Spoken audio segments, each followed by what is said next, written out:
Musicians Talk Show is brought to you by Bandzoogle. Bandzoogle makes it easy to build a stunning website for your music in minutes. Choose from hundreds of mobile-friendly themes, then customize your design and content in a few clicks with Bandzoogle's easy visual editor. All the features you need for a professional website are already built in, including tools to sell your music and merch commission-free right on your website, mailing list tools to grow your fan list and send newsletters, integrations to pull in content from all your online services like Twitter, Instagram, and SoundCloud, and live support from their musician-friendly team 7 days a week. Bandzoogle plans start at just $8.29 a month and include your own free custom domain name. So go to bandzoogle.com to try it free for 30 days, and be sure to use the promo code TMTS to get 15% off your first year of your subscription. Okay, before we get started, Matt and I have lots of great ideas to improve the podcast, but we can't do it without you. So if you want to help us grow, click support the show at musicianstalkshow.com and consider signing up for our Patreon. We have tons of great perks and rewards for you, such as early guest reveals, a weekly live Q&A, and access to a monthly exclusive episode only for our patrons. Sign up for our mailing list on our website to gain access to our private community on Discord. There you can communicate with Dallas and I directly about all things TMTS. You can also follow at Musicians Talk Show on Instagram to discover new episodes, vote in polls, and join the conversation. Thanks for listening, and enjoy the show. Hello, and welcome to the Musicians Talk Show podcast. This is episode 62. I'm one of your two co-hosts, Dallas DeWhite. Hey, and I'm Matt Tolley. Matt, what it do? Oh, we got some new stuff to talk about. But before we get into any of that, it is my privilege and whatever the right way to say gratitude is to introduce our first ever top tier superstar patron, Becca Blackwelder. Becca. Hey. How's it going? Good. Welcome to the show, Becca. We're just doing a talk show today. We're going to talk about a few things, but we wanted to make sure we let you know that we are super grateful for having you on today, and join in whenever you feel like it. And thanks so much for all right, for signing Glad to up. be here. Absolutely. So one of the rewards is you get to be on the show for a little bit. So thanks so much, and here we go. This is cool. I did want to ask you kind of like what your experience with music is, and how you tie into the whole music world. So I'm primarily a cellist. I gig every once in a while. I play in a few orchestras. Nice. Nothing like regular really though, but I am an orchestra teacher, and next year I'm going to be assistant band director on top of that. Which is fine because I was in band in high school, all of that. But I have a music performance degree, which is pretty standard for if you're going into the whole classical world. But I really enjoyed listening to the podcast because it's such a different side from what I'm used to. And I get to learn all kinds of new things about, I just deal with acoustic instruments. So hearing about all of the gear and things like that is really interesting to me because I have no idea about any of it. Nice. Yeah, we try to present different points of views for all musicians. Me and Dallas are both guitar players and somewhat singers and rock guys, right? So we really try to lend to everybody, though. But we try to be extremely open-minded, and this is not the rock talk show. This is the Musicians Talk Show. Any musician of any genre and anything is welcome. Yeah.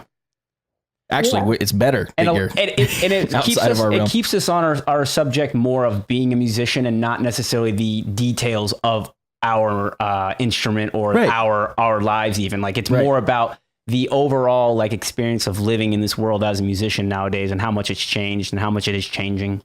And as you guys know, we will happily talk about guitar for 6 hours. But what's interesting to me is what really translates between all instruments, all career paths related to music. Sure. I notice a lot of similarities from even comedians to musicians. They're very similar problems, similar. I think about that all the time. Yeah, dude. it's crazy. Sometimes I wish I was a comedian. Sometimes it kind of seems like you can be you're I could probably practice that and get good at being a comedian. Yeah. If you listen to Joe Rogan, he'll tell you it takes you 10 years before you even close. Before he even cares. Yeah, exactly. So Becca, one question I have for you.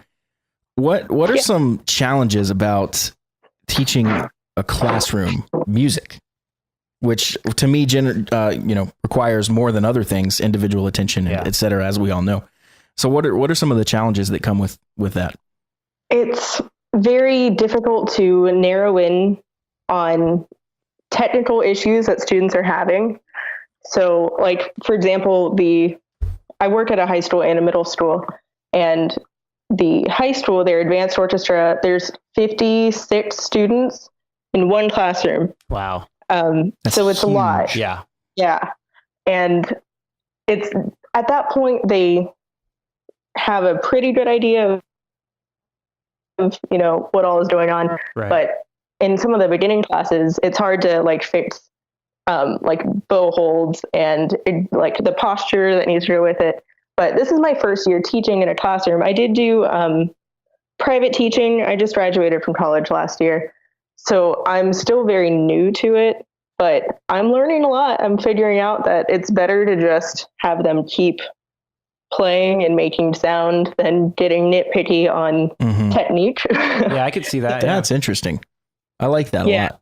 It's better to move forward than stifle all progress by focusing on minutia. That's really good. Right. And it also keeps it fun and flowing. Yeah. Yeah. And that's a good, that you're new to teaching. Your first year, you're done with your first year and on to your second year, or this is still your first year? Got to be wrapping up, right? This is my first year. Okay, cool. So the cool thing about that perspective, though, is that you're noticing the extreme differences. You obviously have been a musician for a long time, but now you've changed to teaching in a classroom. So that's cool. You get the fresh perspective of that. I'm wondering, so it's your first year teaching and already you've locked down an assistant band director position. That seems like a pretty big promotion. Am I right in saying that? Yeah, it's going to be interesting. Our band program is very unique. And this is actually the high school that I went to. So it's, that's cool. I'm very comfortable with it. Yeah. And our band program is very unique in that it has a Scottish unit. So there are bagpipes involved and Scottish dancers, and it's very different. And I think our band has struggled a little bit. Our orchestra is thriving, but the band has struggled a little bit in just lots of things. And so we're getting a new band director this next year, and they're just kind of putting me in there with him to help him out and getting a feel for our culture and our little community here, which includes bagpipes, because that's intimidating for a lot of new people. Yeah. That sounds... I wouldn't know where to begin. I wouldn't know where to begin either. That's what I was just about to say. That's cool. That's cool that you're kind of like the liaison too, because you're the familiar face. You probably know a lot of the teachers. The students definitely start knowing you now or whatever, and you get a new director, you're going to be right in there. Yeah, cool. That might help his learning curve a little bit as far as culture and stuff. For sure. That's awesome. Yeah. Smart move. Any other kind of thoughts on anything? I don't know. No, I don't have any thoughts going on here, dude. I guessed as much, but I didn't want to say. No, that's very cool, Becca. We're so glad to have you, to know you're out there listening, to know that you're from a different perspective than ours, and it's still, you find value in the podcast. That's amazing. So that's what we're looking for. That's helpful for us. Yes. And you are just starting on your recording journey. Am I right? I am. I'm looking into it very, very beginning. I right now, my desk is covered with parts to a PC that I'm going to build so that I will have something that can even support it, because I was running off of a 2007 laptop before. So okay, nice. So building your own computer. Moving in the right direction. Cool. Yeah. But yeah, I have that kind of creative itch, and I want to see what I can do with singing and cello, and how to try to incorporate that into more, not into more popular music than just Bach and Beethoven. Okay, cool. That's awesome. Yeah. As a performance major, I'm sure you played enough of that for one lifetime. Lots of that. Yeah.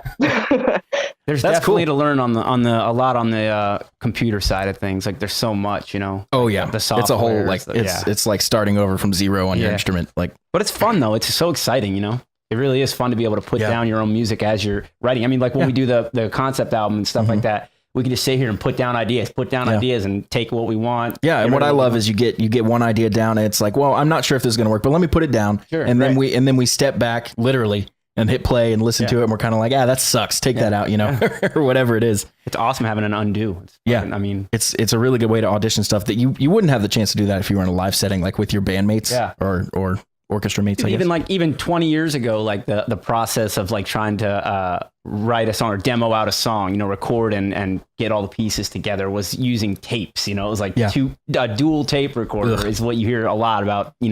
People bouncing and bouncing and bouncing. Well, yeah, and they write one idea, and then they turn they play that tape, and then they record with the other one. So it's dual tape recording to overlay. I started on it was a little Fostex 8-track recorder, and you would run out of tracks instantly. So you have to bounce. What do they call that? Is that bouncing, right? It's bouncing, yeah. But it's like you're consolidating all the tracks into one track now. So you would bounce tracks 1 through 7 to track 8. Right. And now that would be that. And it's like it's a nightmare. It's a circumvention, really. It's a way to get around not having a full DAW. Yeah, absolutely. But Becca, you might be looking at a very profitable side business too, if you are able to record strings and you're a cello player mainly, but do you play, I assume you play like viola, violin?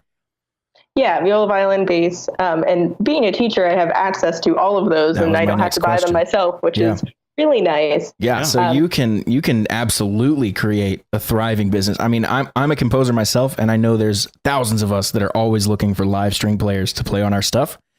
And you just put up a website, remote cellist, I'll record your piece for blah, blah, blah. Like, you will make money. Yeah. Yeah, absolutely. I would love to do that because, that's awesome. Because, I mean, they have all the sample libraries and stuff, but it's just not the same. It never is. Right. It's just not as good. And when you get your computer up and running, it'll be real easy to share files and stuff like that. It's an awesome thing to have your own. You could knock out 5 pieces in a night. You could. I'm excited for you, honestly. Yeah, totally. Let's start playing cello, I think. Well, Becca, thank you so much. Is there anything you want to add as we kind of wrap up here? No, thanks for having me. Thank you so much for signing up to our Patreon. Yeah, we got some really cool things headed your way, so be on the lookout in the mail. Definitely. Thank you, guys. Thank you. Have a good one.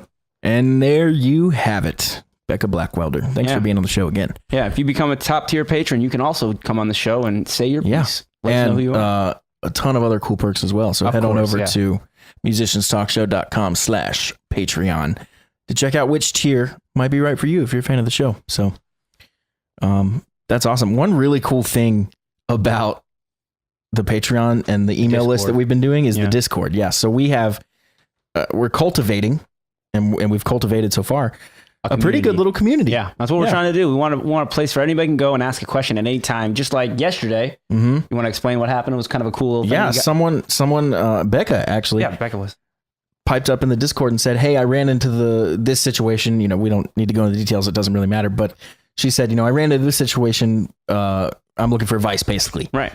And she asked a specific question, and Matt and I both chimed in with our thoughts. It was that easy. Yeah, we don't claim to be experts or anything, but we definitely have thoughts about stuff that we can share with you. Yeah, and it was just simple. It was like on the idea of contracts. Like, should we, how important is it in a contract, and what level gig should I worry about getting a contract? And I would say that it's anything that you get paid for, because generally, I think I would put it this way. I would say, if money's involved, it's a good idea to have a contract. Right. But if you're doing like a $300 gig, it's probably all right. Like you're probably gonna be fine. But I mean, you never know. Although there definitely is a chance that the guy that books the $300 gigs has never dealt with a contract from a band. That's a chance. So when you put one in front of him, he's gonna laugh at you and think you're a douche. Yeah, that's fine. He can do that. And it depends on where you're at. Like definitely, like if you're in a rural area, you're not gonna necessarily have people that are used to dealing with contracts for every gig or whatever. But like we live in Charlotte, and I know for sure that most clubs would probably be fine with a contract. They would just like, hey, cool. For sure. And I brought up the point that if somebody really has a problem with a contract, it's kind of a red flag. Yeah, kind of. You need to be careful. Yeah. We did the gig. I ran sound for LA Maybe the other night, and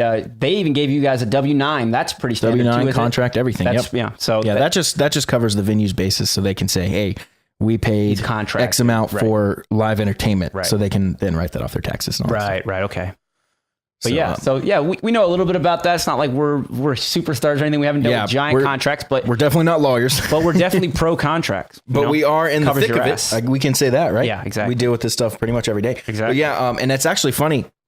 I brought up this too. The bartender you sent her the contract too. That was a really cool thing. Like you even gave her like the format. She was asking about contract format, and I have one that I made for the LA Maybe. Yeah, so that was super helpful. So. I didn't. Let me be clear. I did not create this on my own. Well, you it was officially made, but I just looked it up, made found the right contract, and it works for you. So yeah, performance contracts, what you're talking about. Basically, this says you, the venue, agree to do this. I, the artist, agree to do this. We sign it. Right. That way you don't get there and they're like, no, we said 600. You're like, no, you said 900. And what happened? And they're like, nope, we said 6. And it's like, can't do that. What happened with the gig with the food? Remember?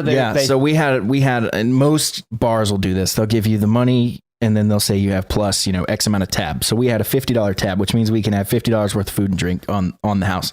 Basically, really standard. You might see anywhere from $50 to $100.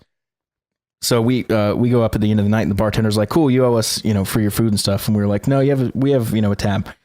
She was like, no, you don't. We were like, yeah, we do. Yeah, and we pulled out the contract and we showed her. Yeah. And she shut up real quick, right? Yeah, she had no leg to stand on at that point. It's like, hey, I understand you're doing your job and trying to protect everything, but like, there's your manager's signature. She was having a rough night, dude. Like, I remember, I went up to her just trying to help out, and she snapped at me. Yeah. Well, I was running sound, and they knew to come to me whenever there was anything. I didn't even see the lady in question. Yeah. Foz was the one that dealt with that. Yep.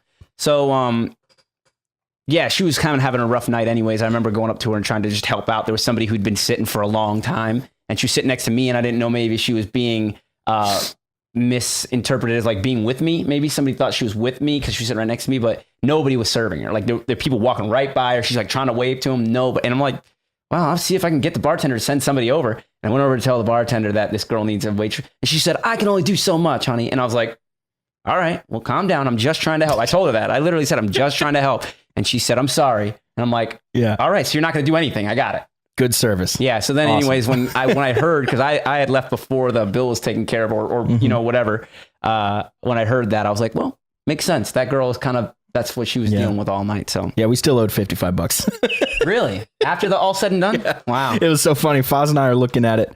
And it's got all of our stuff. And at the bottom, it says Jägermeister, Jack Daniels. And we were like, me and Goliath. Dude, each of them were $8. Here's the thing, though. Let me tell you They were like $7.75. Yeah, I know how much they are, dude. I buy them regularly. Dude, I don't drink it all. Here is the thing. Let me tell you how this went down for me. Because I tried to tell her to put it separate. I was trying to pay as I went. Really? And she was like, no, I'm just going to put it on the same tab as everybody else. And I'm like, what? Okay. I'm like, I'll gladly pay. You don't control the tab. Right. Here's the thing coming from an official band standpoint. And then when it came down to being covered, then it was like, I have no problem paying for you and others like you that help us out. I have no problem pitching in and covering all that because you guys are helping us out. Sure.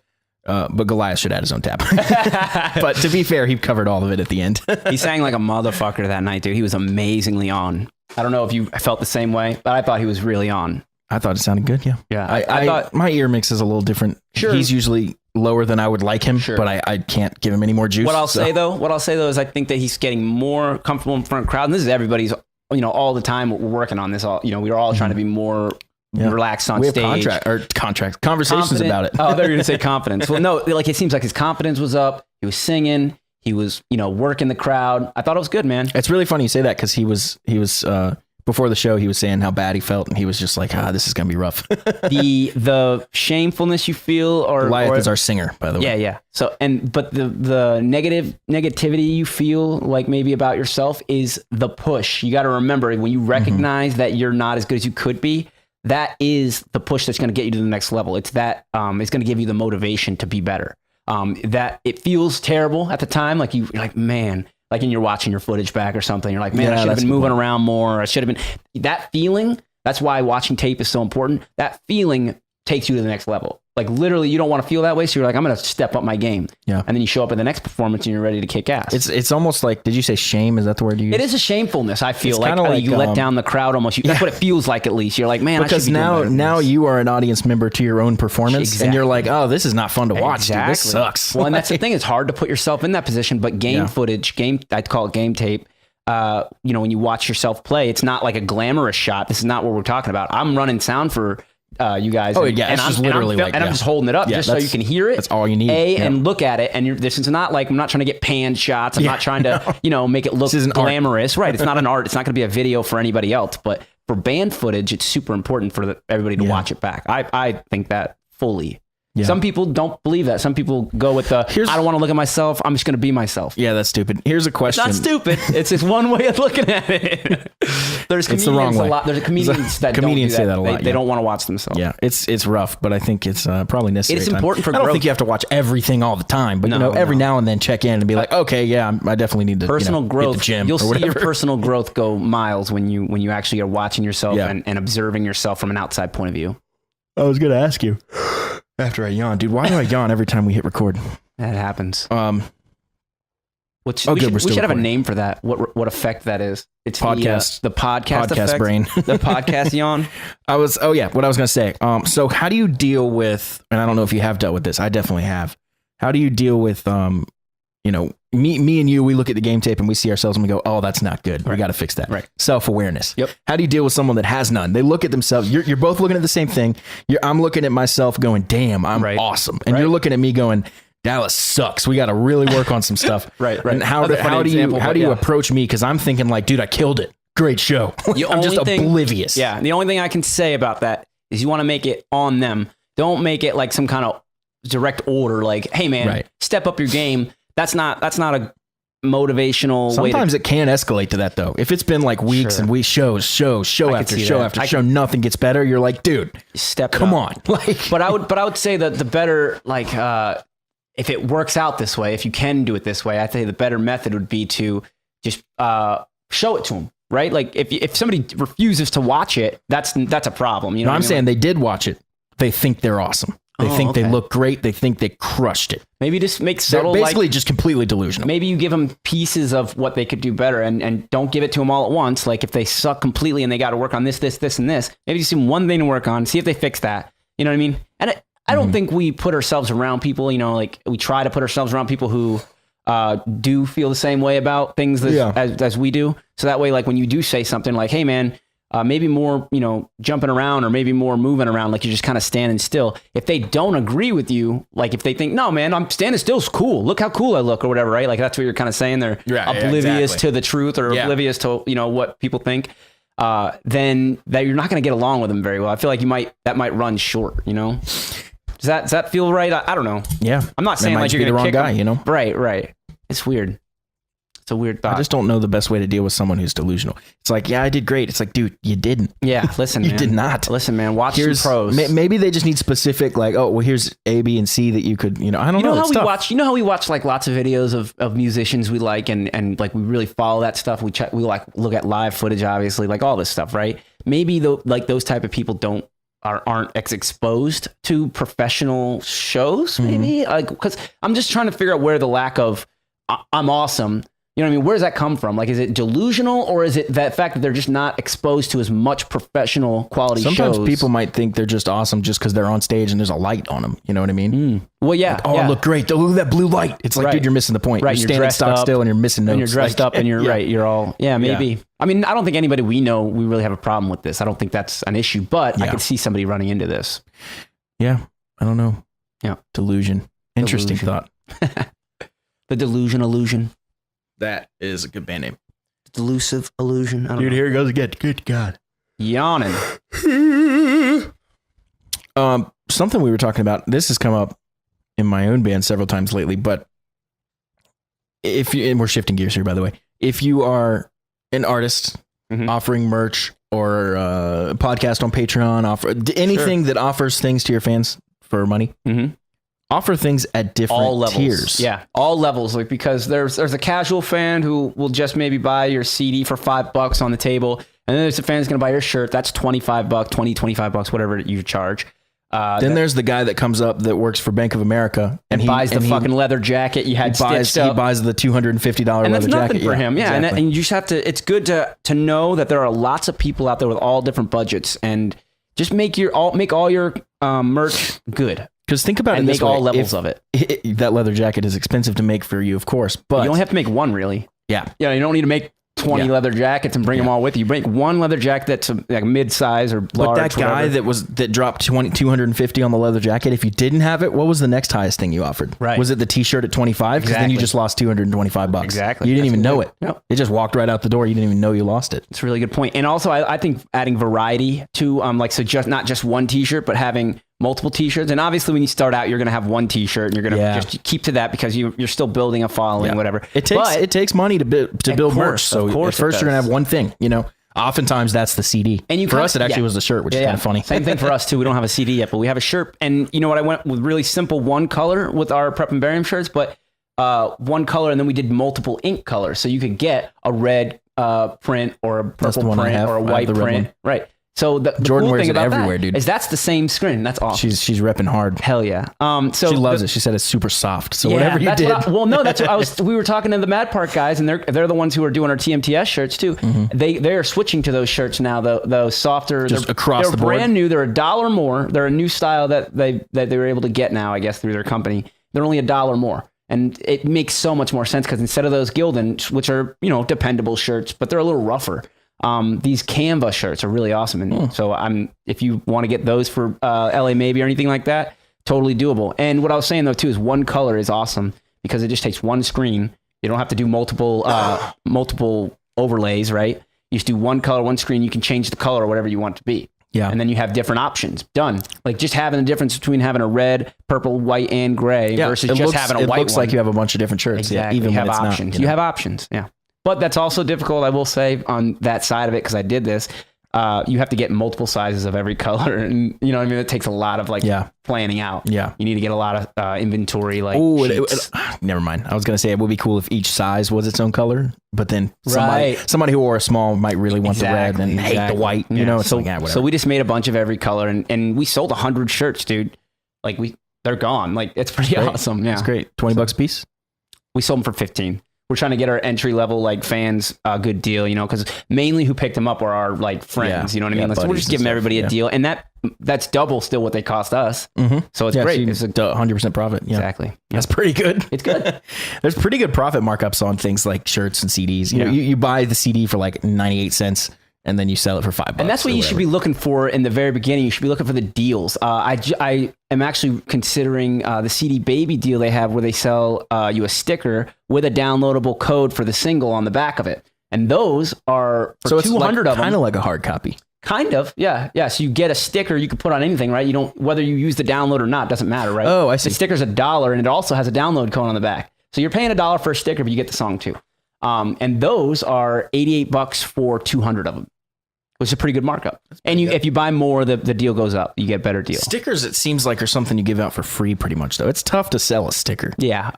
You know? I think the cool thing about same with a guitar pick. You're probably not going to sell a guitar pick. But what you might do is say, we have a $20 shirt, we have a $5 CD. For $35, you get a package. You get a shirt, a CD, a pick, a sticker, you know, and you throw it all like. And quoting Ari Herstand, like he uses like the Midwest deal. Like he'll say Midwest, I forget what the whole thing was. I'm paraphrasing here, but he said we offer the Midwest deal because in the Midwest we like deals. It's like literally as simple as that. It's something like we here in the Midwest, or we here from wherever he's from. I can't remember.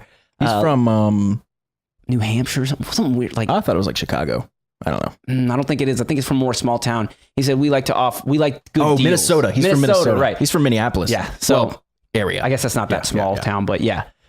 He said that, you know, that just literally having that little deal, people were so happy and giggly to come up to him and go, I'll take the Midwestern deal, you know? Oh yeah. Because it has a name now, you know? All of a sudden it's not just a piece of merch. It's literally this deal in a package of, you know, stuff. And it's not really much more expensive, you know? Most people would spend $35 anyways, you know? It's actually really smart. You could rename that deal wherever you were. Exactly. Like, hey, this is the Myrtle Beach deal. Hey, this is the New York City deal. Like that's a little, I don't know what to say about, like, it just seems I would feel a little weary of that. Like, why? Because if somebody caught on, especially like you had people. I don't think there's anything wrong with that though. Just name it. Anybody think of that? The deal would be the same. A little skeezy, or what's skeezy about it? Just because you're calling it something different everywhere you go, it's almost like it's not the same deal. I mean, maybe it's the same actual deal, but you're calling it a different name just to appease the people you're in front of. Sure. Okay. It's the same reason you don't go out and say, hey, New York City and Boston. You change it a little bit, you know? Yeah. Well, I mean, obviously you're changing who you're talking to, but yeah, I guess so. No big deal. Appeal to the people there. Yeah, people love wherever they are for some reason. Isn't that weird? I would feel better about this though. Change the deal a little bit. Change it to be more geared towards where you're at. Like if sure. I don't know if you're in the t-shirt capital you'd have of to America. Have a lot of data to make. Yeah, that work, you'd have to make it. Yeah, you'd have to be pretty smart and creative. But it's something, and definitely get creative with your merch and be be proactive. I also like the idea of making every show an event, something specific about it, something special, not just, hey, we're playing at this place or whatever again, or whatever. It's just that gets harder and harder the more you play. But because you got to keep it fresh, and you're also it gets harder when you're playing places like Hickory Tavern. Like it's not an event. Right. It's not. I'm not going to lie to you. But you just come out and drink beer. Right. Well, yeah, and come out and check all our songs out. So dude, and I love the reaction you guys had at the Hickory Tavern because man. There's some people you there. Always, or every time you're there, you always know that side of things much better than any of us. Hear it. Mostly because we have in-ears in. Mm-hmm. Someone could walk up 6 inches from my face and yell at me, and I would have no idea what they said. Yeah, like, but so I'm out there. I have no idea what I'm out there saying. in the crowd because I'm able to use the X32's mobile iPad patch in. So I router worked perfectly this time. It worked perfect, sunk right up. Sometimes it has a little of an issue, but here's how good those the in-ears cover your ears. I can't hear the mains at all. Oh yeah, I know. Yeah, not at all. And they were also in front of you, so it's not. I can feel it in my feet. Other than that, no idea. But I do like sitting out there with the iPad because people come up to me, they see me with the iPad, and they're hanging out and drinking around me, and they're just like, "You're running the whole show right there." They love that. They get a kick. I'm in charge of everything. They're not even playing. Right. Look, I'll turn them all the way down. Oh, is the singer too loud for you? No, but Here, you mix it. It is really, nobody ever complains. That's one thing. I would get really pissed if everybody was like, hey man, the bass is a little loud or something. I'd be like, hey man, go back to drinking. No, but nobody does. They only come up and they always say how good you guys are. I love it, man. Yeah. They always talk about Goliath's voice and just like these guys are awesome. Like, did I tell you the super? And I always give them your Facebook and stuff and tell them, I'm always. We forgot. We've never done that until that show. So we've been really dropping. Well, I've always done that. I did it on your last show too. But the cards is what I was. Who was saying that? Rasan was saying like, man, we have cards. Yeah. And I was like, you guys have cards? Like, you should give me a pile of them. Did I tell you I printed them from Canva? You did. Dude, it was like $8 for 50 of them. Perfect. $8. You don't want to pay too much for business cards. That's a good deal. And you design them in Canva, and then I was like, okay, now I have to find a place to print them. And it literally popped up. I was like, do you want to print them here? And I was like, shouted out the app Canva. It is the shit. Like, you can do all your Instagram posts and stuff that way too. It's so awesome. Perfect. It makes everything look super pro. But I was thinking like, I'll print through Canva, but they're probably the most expensive. I scrolled down. They were cheaper than everywhere else by a lot. The next cheapest one was like 12. Killer. Free app, and it lets you do all kinds of cool little simple editing. And it'll format things in whatever format you want them to be. Instagram story, Instagram a premium post. Option too, which is nice. Sure. I'd pay for it because I know. Well, I would actually if I felt like I needed to, but I get so much out of the free one. I really do. You can do a lot of it. I have to buy. Do you get any kind of discount on the printed stuff when you're a member? No, I don't think so. I wonder if you do. I don't think so. Okay. Well, that's good, man. I like that. The what do you get with premium? It lets you like access more of their catalog, like more textures, pictures, stuff like that, and then also it lets you resize stuff for free. Oh.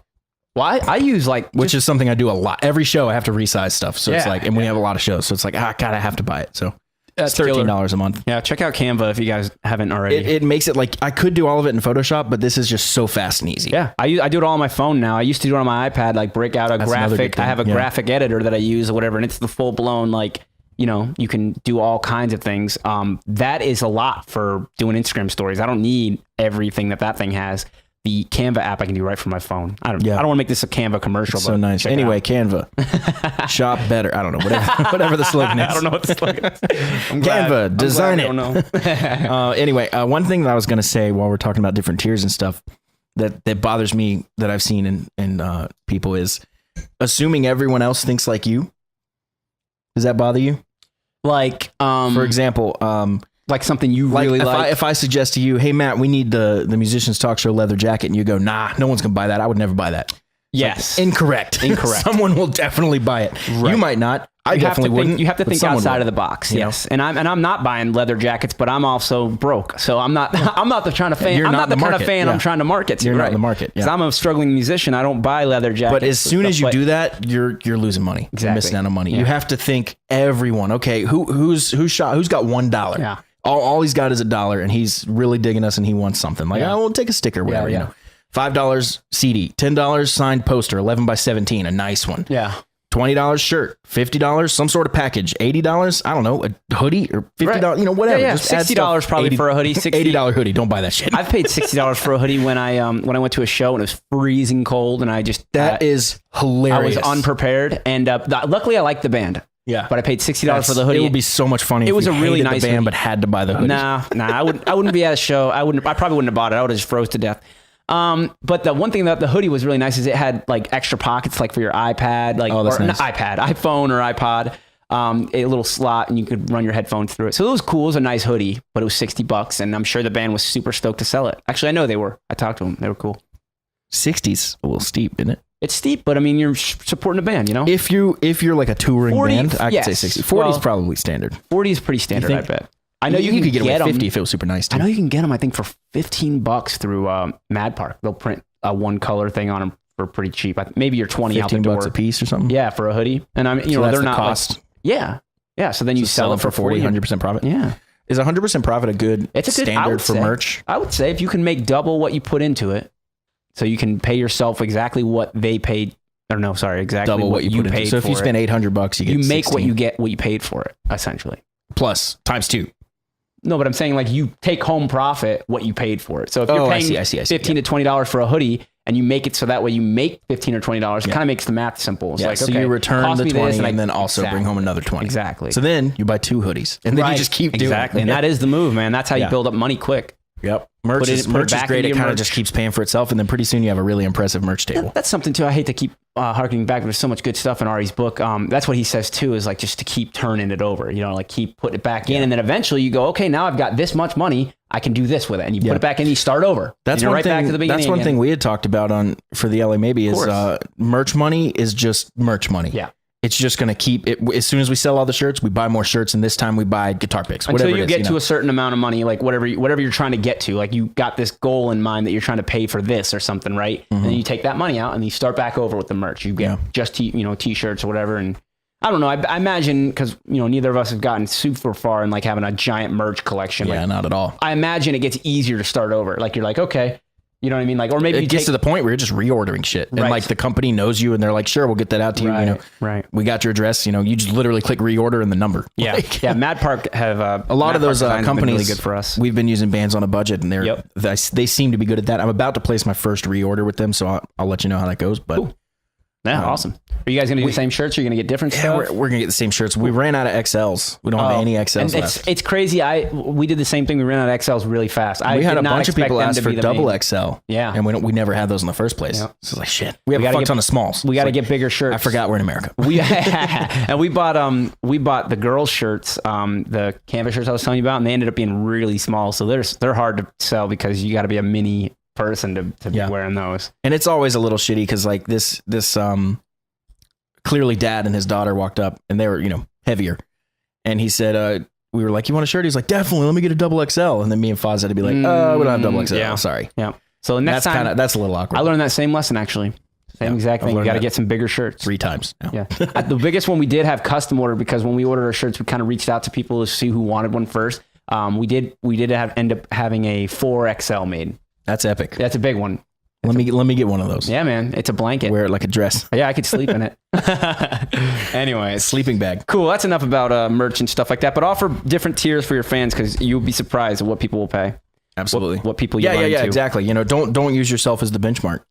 Go for it. The only thing you should use as a benchmark is data.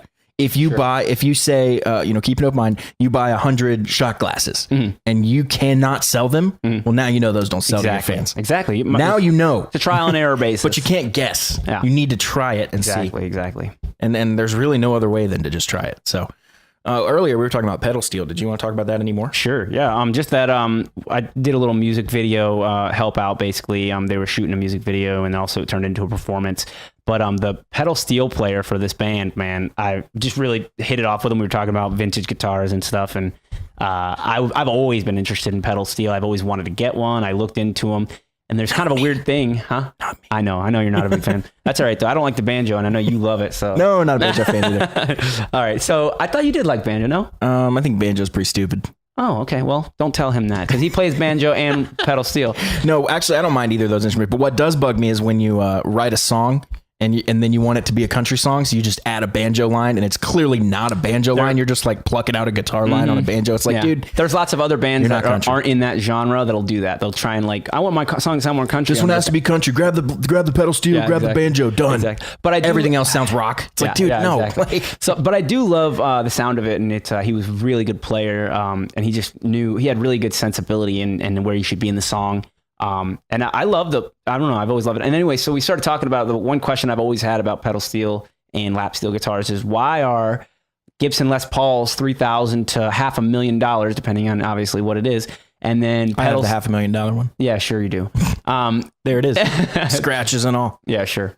Pedal steel guitars and lap steel guitars are like, if you buy a Gibson, are like $200, $300. And I'm like, wait a minute, how is that possible? Are they good? Or are they bad? And he was like, well, here's the thing about like pedal steel is such a small like niche kind of like there's not that many players, not a huge demand.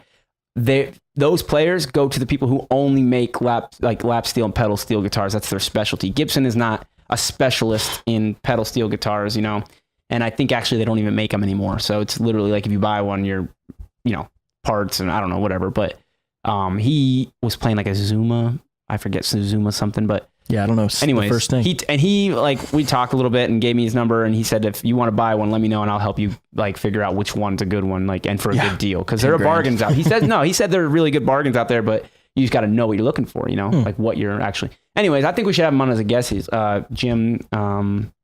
Drawing a blank on his last name. It's in my phone, but really cool guy and he'd be a good call-in guest for sure. So tell me about this music video shoot. How did all that go down? Oh, it was cool, man. They did so it was May the 4th. So it was kind of, you know, Star Wars Day. Yeah, Star Wars Day, and also kind of, I guess it's Star Wars Day, really. But anyways, this was all but Memorial Day's coming up, right? So it was kind of it was very end of May.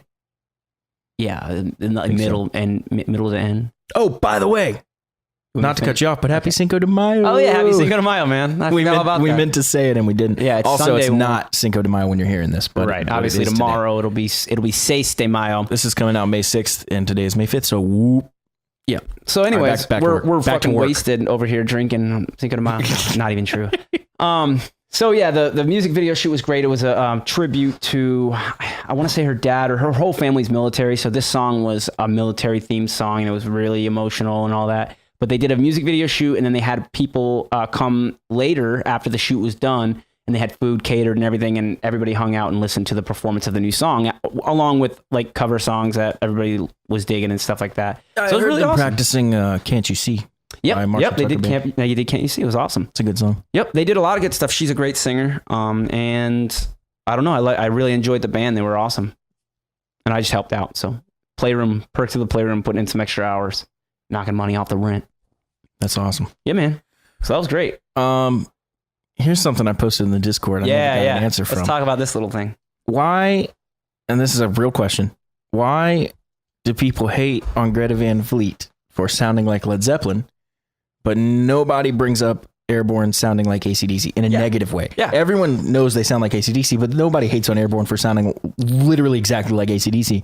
I would probably say they sound more like AC/DC than Greta Van Fleet sounds like Led Zeppelin. Yeah. You know something too I thought about, like, just real quick about Airborne, that remember when obviously AC/DC was looking for a singer? Joel O'Keefe is his name? Yep, I think that's right. But remember when AC/DC was looking for a singer when Brian Johnson had to step down and Axl, yeah. Why was Airborne singer never mentioned? Like, there was lots of discussion. People were, pontificating on who it could be. They probably wanted it to be a star. Maybe. Yeah, maybe he's not well known. If you're AC/DC, you need to bring in someone that is going to draw attention. Yeah. When they announced Axl Rose, everyone was like, I have to see that. Yeah, I know. And I missed it. I'm so bummed. I watch all the YouTube videos of that tour. They might come back through, right? It'd be killer. I'd love to see it. But Brian Johnson's back. Yeah. He's back for the album. I don't know if he's back for any tour. Oh, well, I don't know either. This is all speculation. Touring will destroy him, I think. Man, they played in South Carolina with Axl, and we missed it. Greenville? Yeah. In that big stadium. That's where we saw GNR. I remember the night after. It was one of those ones. That was one of the ones that devastated me because it was, I think it was like a weeknight, so it wasn't a great night to do it, but I was literally like the next day. Did you just not know? I didn't know. I had no idea. That's weird. You know, it's one problem about liking so many bands is things slip through the cracks. Like, we love Dirty Honey, and they were just in Columbia, like an hour away. And we found out about that at the last second. We would have had the day before. Yeah. Yeah. So we would have had to like make quick plans. It was Saturday night. Yeah, last night actually. Yeah. And where do they play at that government place? The Senate. It's not the government. It has nothing to do with the government. It's called the Senate. Yeah.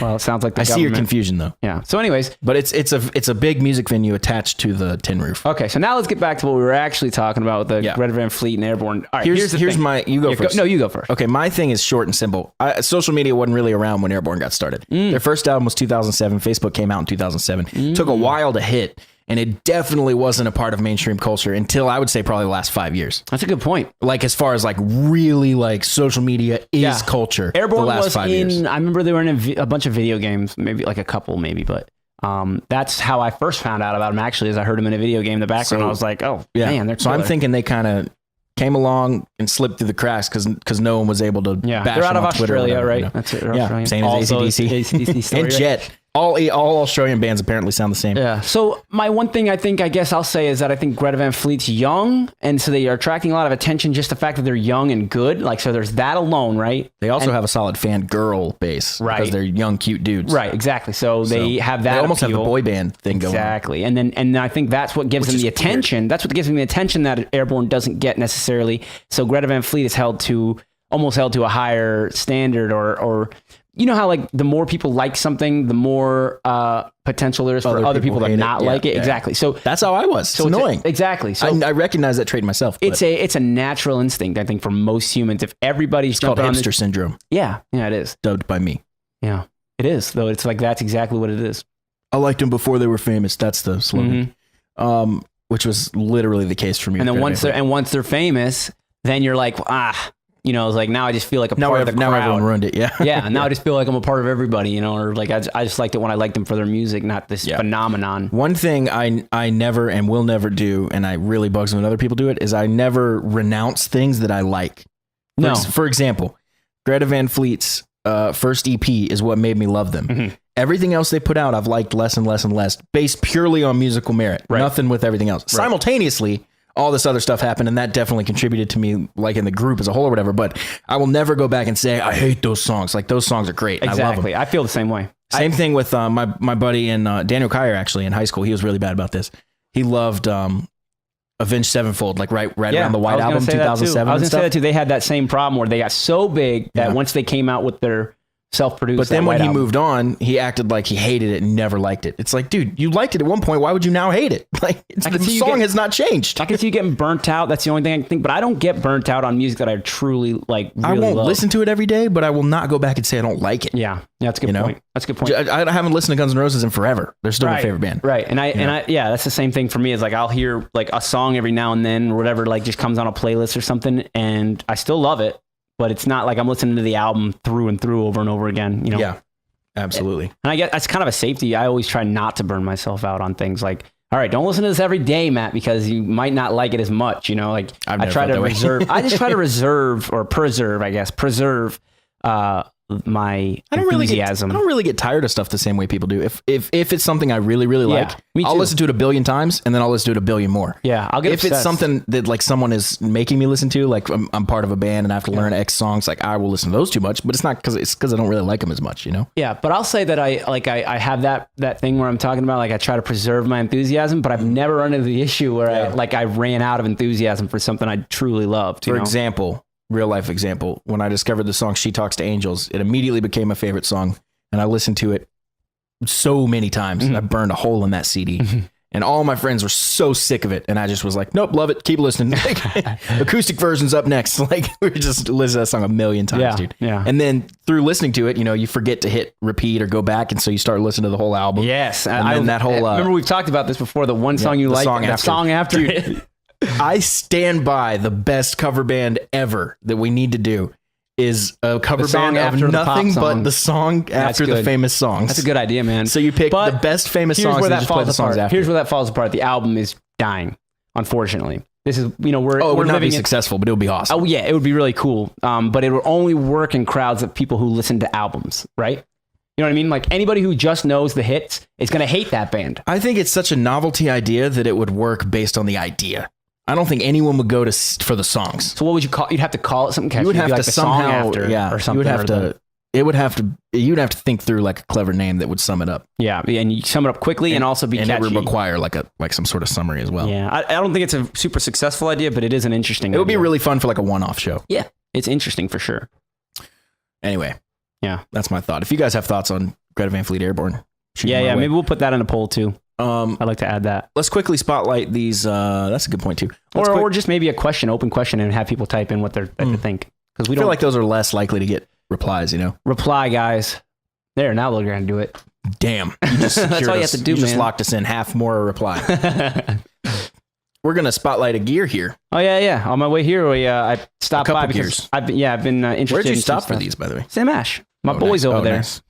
Yeah. So shout out to Trey and Greg over there. Some people who used to work there quit, but they're still there, holding strong. Cover me on my gear. So I went Sam Ash till I die. Yeah, for real though. I don't really like Guitar Center, but I do love Sam Ash. All right. So what I did pick up, Ernie Ball. Ernie Ball's new Everlast picks that they have, and I've been interested in their cool logo. Yeah, really cool logo, and the picks look great. They're made of a high-lasting Delron, I guess, so they're going to wear down less. So premium picks for the practical player. Everlast picks by Ernie Ball. I'm looking at the 1 millimeter. It's purple. Yeah, so they changed the color. Yeah, they changed the color. 1.14 millimeter is the standard purple. Yeah, and the blues are the 1 millimeters in Tortex. You know what's funny? I started playing those purple Tortex, the 1.14s, and I just loved them. And then later I found out Slash also plays those. I thought he played the blue ones. He plays the purple ones. Oh, okay. Maybe I think at one point he played blue. Maybe those ads they ran for a while where it's like Appetite bleeds purple through and through. Do you ever see those ads? I don't think I did, but I know of those ads. I've seen them on the back of like guitar magazines and stuff. Yeah, let's see if he actually plays purple because I thought he played blues always, but that might be my miscommunication. But there were a bunch of these ads. And then also I picked up the Ultra right Slinkies. The colors of... Yeah, there it is. Punk Pose. Oh, no, the purple pack That's of strings. Yeah, but he's also got the pick. You sure? Yep. Purple pick too? I thought it was blue. Sure. I don't think so. Okay. It's hard to say, man. How am I gonna? Even like, how am I gonna search something better than I searched? Even I use different types of picks. Like if I'm playing an acoustic guitar, I'm not gonna use my 1 millimeter picks. It's not. Okay, so let me get this straight. Ads are everywhere, and then when you try to search for one, they don't pop up. Well, yeah, it's hard to narrow down to one ad, though. Yeah, but come on, how can I be more specific? Well, Bleeds. You said Bleeds purple, right, or something? Was that the one? I know, like on the back of on the back of like guitar magazines, they always have like or a Guitar Player. It's exactly or one of those. It's exactly one of those. Yeah, and they have which picks were used, and I know that like the Dave Mustaine uses yellow on the Megadeth. It's pretty cool records. That he uses the power. I think he uses blue picks, man. Look up what picks does Slash use. I have to find this ad. Yeah, no, I thought he used the blue ones though. I know James uses green. James Hetfield, he uses the green ones on the lighter side, right? They're a little lighter. They're 78s, I think. It's so funny how like down into the weeds we are right now. Yeah, but it's all right. But anyways, I picked up the Ultra Slinkies too, which are a cool new product that Ernie Ball came out with. They're basically a 48 on the top, so that's the purples, and the 10s on the bottom, so that's green. So somewhere in between the purple and the green pack, which are awesome. And one of the best things about Ernie Ball is even though this is a brand new string promotion and all that, they got this new style, new whatever, right? Still $6. $6. Yeah. That's a deal. The price is perfect. It keeps you able to change your strings. I mean, me and Dallas were just looking at some strings that I really like that are $22. They're called Power Brights. Really awesome strings. I've ordered them a few times. They're $22. They're way too expensive. Like you find yourself not want to change your strings if you're playing those regularly, but anyways, this is guitar talk for sure. God. I have to find this now. I feel like there's like a thing where it shows all his gear. But you know the ads I'm talking about, right? Where I do know what you're talking about. It shows someone and it says Appetite. That's Tortex purple. I'm through pretty and sure through I have whatever. a screenshot or like I took a picture of the back of a magazine on some of the ones that I like the Dave Mustaine one I know for sure. I was just typing random shit, not paying attention. This is what I searched. What picks do Slash play? He's from Louisiana. Kim from Louisiana wants to know what pick Slash. We all know he plays the Tortex picks, but tell me which one now. Come on. I swear it's the 1 millimeters. It's hard just to tell. Zoom in on one of the pictures. How about that? He's gonna have custom ones. Zoom in on one of these pictures to see if we can see it. But see, he's gonna have custom ones, right? You're not gonna know the color. But the thickness is what we're looking for. Really. Oh yeah, sure. Yeah, we can just zoom in and see the thickness. This is my favorite. No, I'm not saying zoom in and look at my the thickness. favorite Les Paul ever. The Appetite one. The Derrig. Max Derrig made that one. It's not even a real Les Paul. And then there it is. There's the real one and then the cheap knockoff. Look at the difference. Yeah.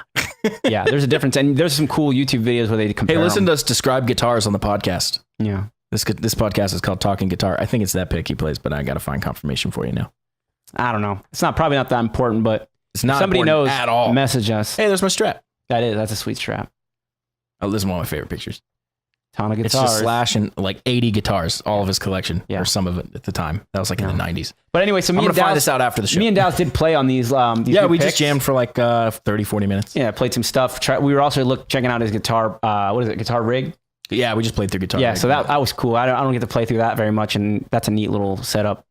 But we played these picks, and they're fucking killer. I mean, I just hope they last. They're fine. They're just like Tortex, but I hope they last longer. I guess that's the best thing, what they're going for there. There it is. 1.14. And I believe that. This is his website. This is not his website. Oh, /paradise.com. Dedicated to /paradise.com. It says he uses 1.14. So, yep, you're right. That's one way to. I love that Les Paul so much. Mm-hmm. Oh, there you go. This is the official Dunlop website. This is what I've seen before, where they do This is the official Dunlop website. So yeah, there you go. There you go. 1.14. Dallas is right. Oh, look at that pick 10 though. That's sick. Yeah, I have a. Let's continually describe things we see. Yeah. All right. Let's just. Yeah, Gear Spotlight went too long there, but that's all right. That's all right. We like picks and strings. So this week, pretty awesome. We released our first cover song that we've ever done. Yes, and we decided the Beast and the Harlot. Yeah, we decided we're gonna do some more too. So I like this idea of the Burst and the Hurlet. The Burst. Now, the Beast and the Harlot by Avenged Sevenfold. We released our own cover of it. Now it's everywhere. You can get it. That's available on all streaming YouTube, platforms. Spotify, Apple Music, Deezer, whatever that is. Yeah. Tidal. We're gonna do more, and we're gonna make this a regular thing because it's a good learning experience and it's fun for us, fun for you guys. So speaking of that, before we get into the next and final segment, let's talk about what we're thinking for the next cover song we're gonna do. So we were thinking we'd go pop, and then we ourselves would rock it up instead of just kind of delivering the song to you that's a rock the same song, way. You know, exactly. So we came up with Matt's pick. I'll just assign this one to you, Matt, and I'll take the other one. Matt's pick was "Shake It Out" by Florence and the Machine. Yep. And my pick was "Hand Clap" by Fitz and the Tantrums. We both kind of picked both, but yeah, we both decided that two pop songs would be cool to go back and forth between and see what maybe you guys have a special preference or whatever we want. So we're gonna face them off in an Instagram poll. Yep. And mine's gonna win. It'll be our weekly poll. I don't mind either song. Either song's yeah, great. They're both great. I can't wait. I'm not worried about it. I love thinking like as people are voting and I'm seeing the votes come in, I start thinking like, oh, what ideas can we do? You know, exactly. That's always fun. I was doing that for the concept album when we voted on that.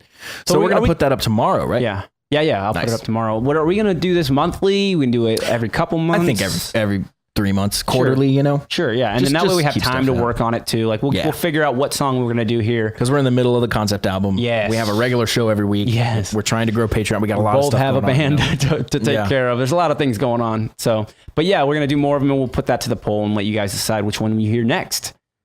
So with that in mind, we have a solo of the week, and you guessed it, it's the Beast and the Harlot. Now here's the catch. Every week we do have a solo of the week. That came out wrong. When we do have a solo of the week, there you go.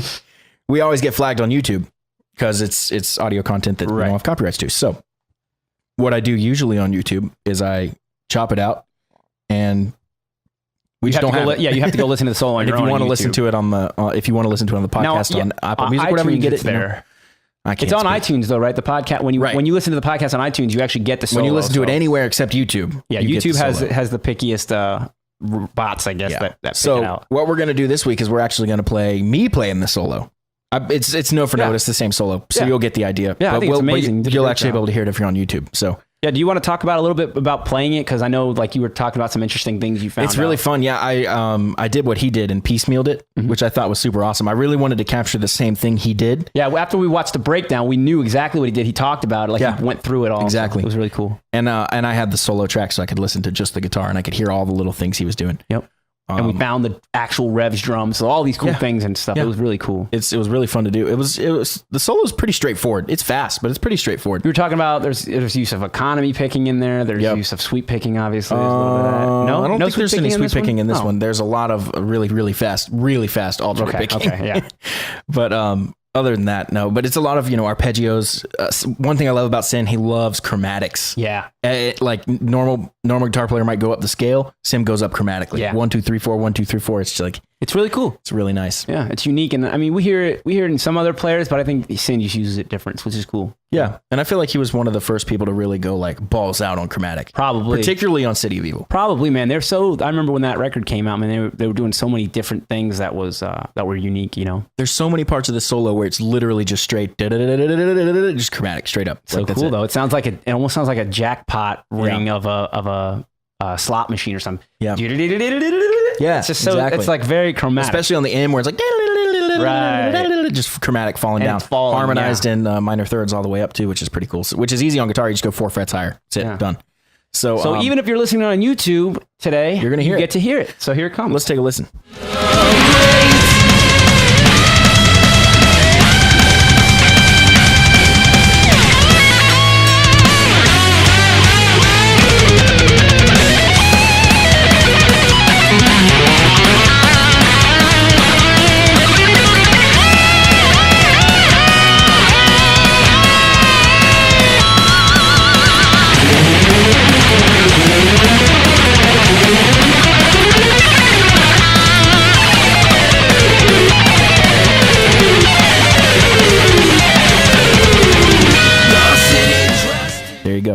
So one thing I really try to do is when he first comes in with those double stop bends, he doesn't bend all the way. So you get a nice nasty like gross like blues double stop kind of thing. So I try to use those Floyd. In there. So double stops sound like a specific like crazy like on the edge sound. Like they have this like I don't know, on the edge of tune. Like I love when he has them like out of tune by like almost a half step. So it's really nice and nasty sounding. Yeah, it really gives it that attitude of like metal. Yeah. So that was our first cover, but we're gonna mix it up. Like we talked about, we're gonna do some pop songs on the next one, and hope you guys enjoyed that. I have some ideas. I'm sure you do as well. And what's fun is we're not super familiar with either of these songs. I know "Shake It Out" better than you probably. Yeah, probably better than me for sure. But none of us know Hand Clap really. Yeah, when you guys decide which one it is, I'm gonna listen to it and figure out how we can make that one unique. You know, because this one, you know, Beast in the Harlot, we went pretty straightforward, did the exact song, and really just try to do it justice and stuff. And this new one, kind I think of an homage. We're gonna make it. This one's gonna be more. We're gonna make it our own. Yeah. So, anyways, closing thoughts. Thank you for Rebecca for being on. That was awesome. Yes. And I guess we'll see you guys next week and check out what song we're gonna cover. Awesome. I can't wait. And we'll see you guys next week. See you.